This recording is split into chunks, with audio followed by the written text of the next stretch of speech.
날마다 우리를 먹이시고 필요에 따라 공급하신 하나님을 함께 찬양합시다. 할렐루야. 아멘. 오늘 하나님 앞에 거룩한 산제물로 예배하시는 여러분들을 사랑하고 축복합니다. 하나님께서 넷째 날에는 하늘의 광명체를 만드십니다. 저는 달을 생각할 때마다 참 신비하고 오묘합니다. 지구가 태양 주위를 돌듯이 달은 지구 주위를 돌고 있습니다. 그런데 지구가 가만히 멈춰 있는 게 아니잖아요. 그렇죠? 태양이 있으면 지구가 이렇게 돌고 있습니다. 근데 달은 돌고 있는 지구를 쫓아다니면서 이렇게 돌고 있는 거예요. 저는 우주의 여러 가지를 생각할 필요 없이 달 하나만 봐도 이 우주가 우연히 존재할 수 있는 걸까? 불가능하다고 봅니다. 어찌 인간이 과학으로, 기술로 그것을 만들 수가 있겠어요? 조금만 빨라도 지나쳐 버릴 거고, 회전하는 각도가 조금만 틀어져도 궤도를 이탈해 버릴 건데, 어떻게 정확한 힘과 에너지와 각도를 가지고 지구를 따라다니면서 돌면서 밤에 빛을 비출 수가 있겠습니까? 그거 하나만 보더라도 우리 하나님의 살아계심을 볼 수 있는 것이죠. 그래서 하나님은 우리의 눈으로 볼 수 없지만, 그래서 하나님은 세 가지로 자신을 계시하셨습니다. 첫 번째는 육신으로 오신 예수 그리스도, 두 번째는 하나님의 말씀인 성경, 세 번째는 하나님이 창조하신 자연. 이 세 가지를 보면서 우리는 하나님이 어떤 분이신지를 알게 되는 겁니다. 태양이 한 번도 지구를 비추지 않은 적이 없던 것처럼, 달이 한 번도 그 궤도를 이탈한 적이 없었던 것처럼, 하나님이 날마다 이스라엘을 낮에는 구름기둥, 밤에는 불기둥으로 인도하셨던 것처럼, 예수 그리스도는 우리의 인생의 해가 되시고 달이 되셔서 우리를 인도해 주고 계십니다. 넷째 날에는 광명 안에서 예수 그리스도를 만나는 날입니다. 우리 오늘 보면 창세기 1장 14절 함께 봉독하겠습니다. 시작. 하나님이 이르시되 하늘에 궁창에 광명체들이 있어 낮과 밤을 나뉘게 하고 그것들로 징조와 계절과 날과 해를 이루게 하라. 아멘. 하나님께서는 광명체들로 계절과 날과 해를 이루게 하라, 그렇게 말씀을 하십니다. 첫 번째는 광명체들은 날, 하루를 만듭니다. 높은 뜻 승희교회 김동호 원로 목사님이 암투병을 하신 이후에 날마다 기막힌 새벽이라는 유튜브 방송을 시작을 하셨습니다. 날마다 기막힌 새벽, 이 유튜브 타이틀만 봐도 벌써 어떤 의미인지 느껴지지 않습니까? 병원에서 퇴원하고 나니까 태양이 다르게 보이고 꽃들의 냄새가 느껴지고 세상이 다르게 보이더랍니다. 사람이 건강을 잃어버리기 전에는 아침마다 눈을 뜨는 게 당연하다고 생각합니다. 그러나 건강을 잃어버리고서 깨닫는 것은 내가 당연하다고 여겨왔던 것이 당연한 것이 아님을 우리는 깨닫게 되는 것입니다. 그래서 우리는 하루의 시작을 그냥 시작하면 안 됩니다. 생명에 대한 경외함을 갖고 시작해야 됩니다. 그래서 하루를 시작하면서 오늘 하루가 그냥 나에게 주어진 것이 아님을 알아서 나에게 생명을 주신 하나님께 감사하며 새날을 시작할 수 있어야 됩니다. 또한 바울은 나는 날마다 죽노라 라고 말했습니다. 하루는 매일의 새로움입니다. 바울은 한 번만 죽는다라고 하지 않았습니다. 그는 날마다 죽는다라고 말했습니다. 사도 바울은 하루를 시작할 때마다 출발점으로 돌아가는 겁니다. 예수 그리스도 안에서 죽고 예수 그리스도 안에서 다시 살아남으로 인해서 내가 주님을 만났던 그때로 다시 돌아가고, 은혜를 받았던 그때로 돌아가고, 사로도로 부르심을 받던 그때로 돌아가며 날마다의 하루의 시작을 바울은 그렇게 시작했던 것입니다. 우리는 날마다 죽고 날마다 주와 함께 살 때 진정한 새날을 맞이할 수 있습니다. 두 번째로 광명들은 해 1년을 만듭니다. 지구가 태양 주위를 한 바퀴 돌면 한 해가 가듯이 우리 인생에도 하나님께서 정해놓으신 회전수가 있습니다. 모세는 시편 90편에서 우리의 연수가 70이요 강건하면 80일지라도 그 연수의 자랑은 수고와 슬픔뿐이요 신속히 날아간다라고 말했습니다. 따라서 우리는 한 해를 보낼 때마다 나의 남은 해를 계수하며 세월을 낭비하지 않고 살아가는 지혜로운 자가 되어야 됩니다. 사람들은 연초가 되면 떠오르는 태양을 보러 가고 도시각 종소리를 들으러 가고 파티를 열면서 새해를 맞이합니다. 그러나 곰곰이 생각해 보면 작년이나 2년 전이나 5년 전이나 똑같은 하루입니다.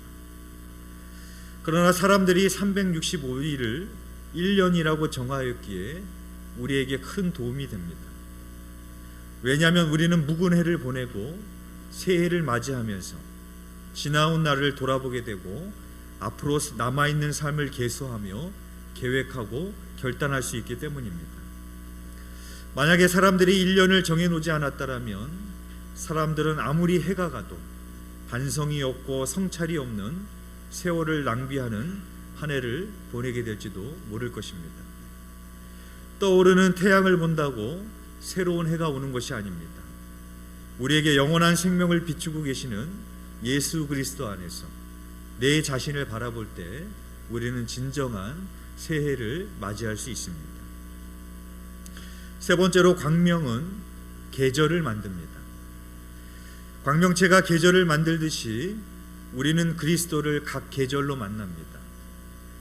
예수 그리스도의 생명은 우리 인생에 꽃이 피는 봄을 주시고 열매가 익는 여름을 주시고 추수를 해야 하는 가을을 주시고 죽음을 준비하는 겨울을 주십니다. 인생의 봄, 여름, 가을만 필요한 것이 아닙니다. 인생의 겨울도 필요합니다. 토마스 아켄피스는 그리스도를 본받아라는 유명한 책에서 이렇게 말했습니다. 언제든지 죽을 시간을 목전에 두고 있고 매일같이 죽음을 예비하는 자는 행복하다. 아침이 되거든 저녁 때에 그대가 죽을 수도 있다는 것을 염두에 두어라. 그리고 저녁 때가 되면 그대가 이튿날 아침에 살아있으리라고 다짐하지 말라. 죽음을 피하는 것보다 죄를 피하는 것이 훨씬 더 낫다. 일찍 죽은 의인이 살아있는 악인을 부끄럽게 만든다. 그대의 영혼을 구하는 일을 뒤로 미루지 말라. 그렇게 말했습니다. 마커스 찬양단에서 말씀을 전하시는 김남근 목사님의 청년 때 이야기입니다. 이 목사님의 이야기를 들으며 어렸을 때부터 참 힘들고 어렵게 사셨습니다. 그래서 청년의 때에 안 해본 일이 없다고 합니다. 안 해본 아르바이트가 없고 안 해본 일이 없고 이사를 60번 넘게 했답니다. 그리고 아버지에게 받은 것이라고는 빚밖에 없었습니다. 그래서 김남근 목사님이 청년의 때에 히브리서 12장에 나오는 너희는 죄에 대하여 싸우되 아직 피 흘리기까지 싸우지 않았다 라는 말씀을 붙들고 내가 너무나도 힘들고 어렵지만 그래도 적어도 내가 피 흘리기까지는 싸워봐야겠다 라는 마음으로 결단하게 되었다는 겁니다. 그래서 자기의 삶을 하나님께 드리기로 결단을 하면서 했던 것 중에 한 가지는 어떻게 해서든 예배를 빠지지 않겠다. 무슨 일이 있어도 예배를 빠지지 않겠다 라는 결단을 했답니다. 그런데 주일날에 아주 친한 친구가 결혼을 하게 된 겁니다. 근데 김남근 목사님의 말에 하면 자기는 미리 예고를 다 했다라는 거예요. 나는 주일날 못 간다. 주일날 결혼하지 말아라. 난 주일날 못 가. 얘기를 했다는 거예요. 그런데 이 친구가 주일날 결혼식을 하게 된 거예요. 못 간다고 그랬죠. 그때 친구가 섭섭하니까 야 평생에 한 번인데 너 너무하는 거 아니냐? 친구가 결혼하는데 평생에 한 번이잖아. 그때 김남근 목사님이 야 나도 평생에 한 번이야. 그랬더니 친구가 야 어떻게 평생에 한 번이냐? 다음 주에 가면 되지. 그때 김남근 목사님이 그러더랍니다. 나 다음 주에 죽을 수 있어. 난 이게 인생의 마지막 예배라고 드려. 그렇게 대답을 했답니다. 나 다음 주에 죽을 수 있어. 근데 이 말을 김남근 목사님이 지금 한 게 아니라 청년의 때 했다라는 거예요. 앞으로 살 날이 창창한 그런 청년 같은 사람이 나 다음 주에 죽을 수도 있어. 나 오늘 이 예배가 마지막이라고 생각하고 난 드려. 그렇게 대답을 했다라는 것입니다. 여러분, 오늘은 우리 인생에서 한 번뿐인 겁니다. 그렇죠? 오늘은 내일 내가 오늘을 살 수 있는 게 아니잖아요. 일주일 후에 오늘을 살아도 되는 게 아니잖아요. 오늘은 내 인생에서 한 번뿐밖에 없는 겁니다. 그렇다면 우리의 예배도 마찬가지가 아니겠습니까? 오늘 못 드리면 그저 다음에 드려도 되는 거고, 정 바쁘고 그러면 절기 때 나와서 부활절이나 크리스마스 때 와서 드리면 되지 꼭 그렇게 매주 드려야 돼, 그런 게 아니라 오늘 우리가 지금 드리는 이 예배도 우리 평생에 한 번뿐인 예배인 겁니다. 그거를 우리가 하나님이 정하신 광명을 통해서 우리는 깨달아야 되는 것입니다. 바라기는 하루를 보내며 계절이 바뀌며 한 해가 갈 때마다 예수 그리스도 안에서 날마다 새로워지시기를 주님의 이름으로 축원드립니다. 다섯째 날에는 물들의 생명과 새들의 생명을 통해 예수 그리스도를 만나는 날입니다. 우리 창세기 1장 20절 함께 봉독하겠습니다. 시작. 하나님이 이르시되 물들은 생물을 번성하게 하라. 땅 위 하늘의 궁창에는 새가 나르라 하시고. 아멘. 예수 그리스도를 만나기 이전에 우리들의 모습은 첫째는 혼돈이고, 둘째는 공허이고, 셋째는 흑암이고, 넷째는 기품이었습니다. 여기서 기품은 계속 추락하는 사망의 물속에 있는 상태를 말하는 겁니다. 그래서 하나님께서는 둘째 날에 사망의 물을 가르시고 그 안에 하늘이라는 공간을 만드셨습니다. 그리고 다섯째 날에는 그 사망의 물을 생명의 물로 바꿔주시고 거기에 물고기 생명을 만들어 주십니다. 에스겔서 47장에 보면 하나님께서 에스겔에게 성전에서 나오는 물의 환상을 보여주십니다. 성전 문지방으로부터 물이 흘러나와 물이 발목에, 무릎에, 허리에 오르고 나중에는 헤엄칠 만한 물이요 건너가지 못할 강이 됩니다. 그 물이 흘러서 바다에 이르게 되는데 그 성전에서 흘러나온 물로 인해서 바다가 다시 살아나게 됩니다. 바다가 다시 살아남으로 인해서 모든 생물이 살고 물고기가 심히 많아지게 되는 환상을 에스겔이 보게 됩니다. 발목 신앙이 있습니다. 생명의 물이 되시는 그리스도에게 그저 발목만 담그는 것에 지나지 않는 신앙입니다. 여러분, 물이 발목까지 차 있다고 생각해 보십시오. 흘러갈 수 있겠어요? 발목까지 차 있는 물이 그 물로 바다를 살려낼 수 있겠습니까? 발목까지 차 있는 물에 물고기가 살아날 수 있겠어요? 헤엄쳐 다닐 수 있겠어요? 불가능한 것이죠. 하나님은 예수 그리스도의 생명이 내 안에만 머무는 것이 아니라 다른 사람에게 흘러가기를 원하시고 나를 통하여 죽어가는 영혼을 살리고 세상을 회복시키시기 원하십니다. 너희는 먼저 그의 나라와 그의 의를 구하라. 그리하면 이 모든 것을 너희에게 더하시리라 말씀했습니다.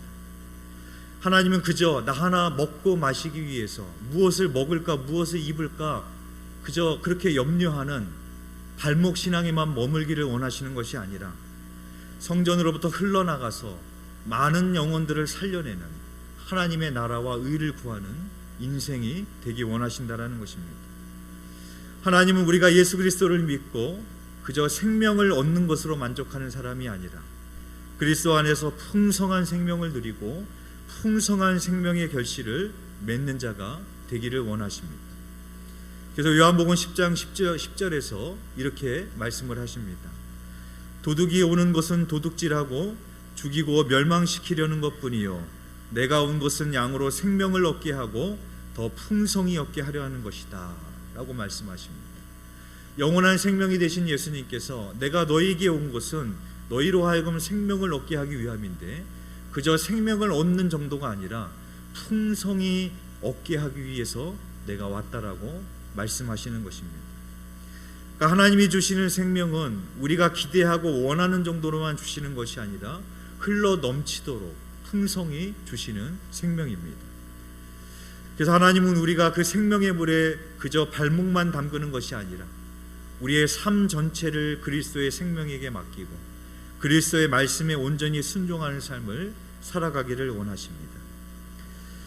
또한 다섯째 날에는 하늘의 새들을 만드셨습니다. 성경에서 하나님의 진리를 설명할 때 새들을 비유해서 많이 말씀을 합니다. 대표적으로 비둘기가 있는데 성경에서 약 50차례가 언급이 됩니다.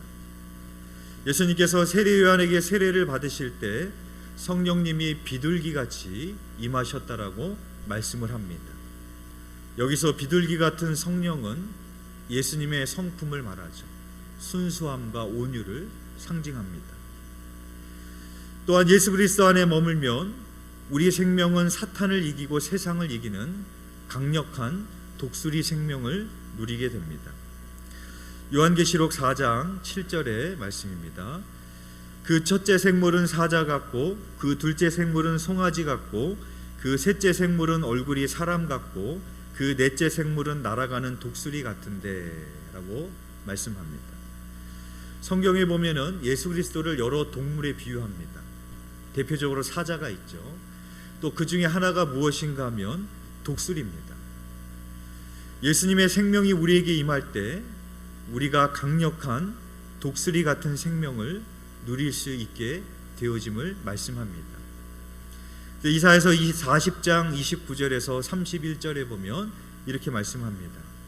피곤한 자에게는 능력을 주시며 무능한 자에게는 힘을 더하시나니 소년이라도 피곤하며 곤비하며 장정이라도 넘어지며 쓰러지되 오직 여호와를 앙망하는 자는 새 힘을 얻으리니 독수리가 날개치며 올라감 같을 것이요 다른 박질하여도 곤비하지 아니하겠고 걸어가도 피곤하지 아니하리라 라고 말씀합니다.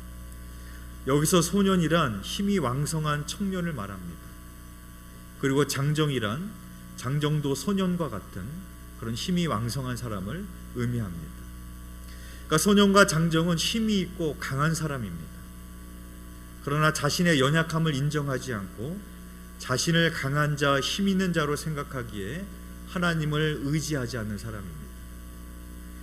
그들이 아무리 힘이 있고 강할지라도 연약한 피조물에 불과합니다. 겉으로 보면 강한 것 같지만 단단한 것 같지만 세상에 풍파가 한번 오면 좌절을 한번 경험하면 그만 낙심하고 절망하고 쓰러지는 것이 바로 우리 연약한 인간인 것입니다. 그러나 나는 연약할지라도 하나님을 앙모하고 하나님을 의지하는 자는 독수리가 날아오른과 같이 새 힘을 얻으리라고 우리들에게 말씀하시는 것입니다. 우리가 고난의 때에 있을지라도 여호와를 앙망하는 자는 독수리가 높은 하늘을 나는 것처럼 더 높은 차원의 삶으로 더 성숙하고 거룩한 삶을 향해서 나아갈 수 있음을 말씀해 주고 있습니다. 여섯째 날에는 공급 생명을 통해서 예수 그리스도를 만나는 날입니다. 창세기 1장 24절의 말씀을 함께 봉독하겠습니다. 시작.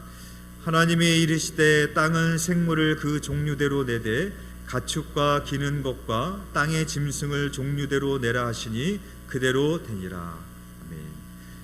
여섯째 날에는 먼저 하나님께서 땅의 짐승과 가축을 만드셨습니다. 가축은 인간에게 굉장히 유용한 동물이죠. 인간은 가축을 이용해서 밭을 갈아서 음식을 만듭니다. 그러니까 인간은 가축을 통해서 음식을 공급을 받습니다. 그것뿐만 아니라 양은 사람들에게 젖을 주기도 하고 털을 공급하기도 하고 가죽을 주고 고기까지도 양은 사람에게 공급을 합니다. 성경에서 예수 그리스도를 황소와 어린 양으로 비유합니다. 예수 그리스도는 우리에게 영원한 생명을 공급해 주시기 위해 화목제물인 어린 양으로 오셨습니다. 그래서 우리는 예수 그리스도를 통해서 풍성한 생명을 공급받습니다. 여섯째 날은 예수 그리스도로부터 영원한 생명을 공급받는 우리들은 이제는 나만을 위해서 사는 사람이 아니라 누군가에게 예수 그리스도의 생명을 공급하는 자로 살아가야 됨을 우리들에게 보여주고 있는 것입니다. 즉 사랑과 섬김과 희생을 통하여서 예수 그리스도의 생명을 공급하는 사람입니다. 그리고 여섯째 날의 생명의 절정은 하나님께서 사람을 만드신 것이요, 남자와 여자를 만드신 것이요, 신랑과 신부를 만드신 것입니다. 창세기 1장 27절의 말씀 함께 봉독하겠습니다. 시작. 하나님이 자기 형상 곧 하나님의 형상대로 사람을 창조하시되 남자와 여자를 창조하시고. 아멘. 이것이 예수 그리스도의 생명의 신앙의 절정이 되어집니다. 우리가 생명의 물고기가 되고 비둘기가 되고 가축이 되는 것이 최종 목적이 아니라 최종적으로는 우리가 예수 그리스도의 신부가 되어지기 위함인 것입니다. 그래서 성경은 처음부터 끝까지 부부의 이야기입니다. 하와는 아담의 갈빗대를 통해서 이 옆구리에서 나왔습니다. 예수님께서 십자가에 달리셨을 때 로마의 군인이 예수님의 옆구리를 창으로 찔러서 물과 피가 쏟아져 나왔습니다. 아담의 갈빗대를 통해서 하와가 나왔듯이 예수 그리스도의 십자가의 사건을 통하여서 생명의 신부가 나오게 된 것입니다. 또한 에베소서 5장에 보면 아내는 그리스도가 교회의 머리됨과 같이 남편에게 복종하기를 죽게 하듯 하라 하시고, 남편은 아내 사랑하기를 그리스도께서 교회를 사랑하신 것처럼 사랑하라고 말씀하십니다. 그런데 이 말씀이 단순히 육신의 혼인관계만을 말하는 것이 아니라 그리스도와 우리의 혼인관계를 말하는 겁니다. 그래서 그 말씀 끝에 가면은 이렇게 말합니다. 에베소서 5장 31절에서 32절의 말씀입니다. 그러므로 사람이 부모를 떠나 그의 아들 아내와 합하여 그들이 한 육체가 될지니 이 비밀이 크도다. 나는 그리스도와 교회에 대하여 말하노라 하면서 이 말씀이 끝납니다. 그러니까 단순히 부부의 관계를 말하려고 하는 것이 아니라 신랑 되신 예수 그리스도와 그분의 신부가 되신 우리의 관계에 대해서 말씀하시는 것입니다. 생명의 신앙의 절정은, 클라이막스는 우리가 예수 그리스도의 정결한 신부가 되어지는 겁니다. 첫째 날에 하나님께서 빛을 주신 이유는 그저 빛 안에만 머무르라는 것이 아니라 그리스도의 정결한 신부로 나아가기 위한 빛을 주신 것입니다. 둘째 날에 물을 가르신 것도 그저 하늘만 내신 것이 아니라 신랑과 신부의 영역을 만드신 것입니다. 셋째 날에 나무와 열매를 내신 것도 신랑의 신부로 자라나게 하기 위한 것이었습니다. 요한계시록 21장 2절에 보면 이렇게 말씀합니다. 또 내가 보매 거룩한 성 새 예루살렘이 하나님께로부터 하늘에서 내려오니 그 준비한 것이 신부가 남편을 위하여 단장한 것 같더라 라고 말씀하고 있습니다. 바로 이 말씀이 예수 그리스도의 생명의 완성이 되어지는 것입니다. 우리가 새 예루살렘인 동시에 살아있는 도성이고 그리스도의 신부인 것입니다. 우리가 하나님의 형상을 회복하고 예수 그리스도의 신부로 살아가게 될 때 우리는 오중 축복을 누리게 되어집니다. 창세기 1장 28절 우리 함께 봉독하겠습니다. 시작. 하나님이 그들에게 복을 주시며 하나님이 그들에게 이르시되 생육하고 번성하여 땅에 충만하라. 땅을 정복하라. 바다의 물고기와 하늘의 새와 땅에 움직이는 모든 생물을 다스리라 하시니라. 아멘. 우리가 그저 육으로만 살면, 옛사람으로만 살면 그저 육적으로만 생육하고 번성하는 겁니다. 하나님께서 우리에게 원하시는 것이 그저 육신적으로 생육하고 번성하라는 것을 원하시겠습니까? 그러나 내 안에 예수 그리스도의 생명이 가득하게 되면 우리는 예수 그리스도로 생육하고 예수 그리스도로 충만해지고 예수 그리스도로 번성하는 인생이 되어진다라는 것입니다. 즉 그리스도를 살고 그리스도를 낳고 그리스도로 충만해지는 것이 오중 축복의 약속입니다. 그리고 마지막 일곱째 날에는 생명의 안식이 있습니다. 창세기 2장 1절에서 2절의 말씀 함께 봉독하겠습니다. 시작. 천지와 만물이 다 이루어지니라. 하나님이 그가 하시던 일을 일곱째 날에 마치시니 그가 하시던 모든 일을 그치고 일곱째 날에 안식하시니라. 아멘. 이 안식에 대한 말씀은 단순히 육신의 안식만을 말씀하지 않습니다. 궁극적인 안식은 무엇이냐? 구원의 안식이고 복음의 안식입니다. 요한복음 5장에 보면 예수님께서 베데스다라 하는 못에 갑니다. 거기에는 38년 된 병자가 있었습니다. 그때 예수님께서 그 38년 된 병자를 고치십니다. 근데 그날이 안식일이었습니다. 그래서 유대인들이 안식일날 병자를 고쳐주셨다고 예수님을 공격을 합니다. 그때 그들을 향해서 예수님이 이렇게 말씀하십니다. 아버지가 일하시니 나도 일한다 라고 말씀합니다. 예수 그리스도의 생명이 우리에게 올 때 우리는 비로소 참된 안식을 깨닫는 겁니다. 이 38년 된 병자가 자기가 한 것은 아무것도 없습니다. 그 전에는 그저 물이 동하기만 하면 저 못으로 제가 제일 먼저 달려가서 병이 낫기만을 바랬던 그런 사람이었습니다.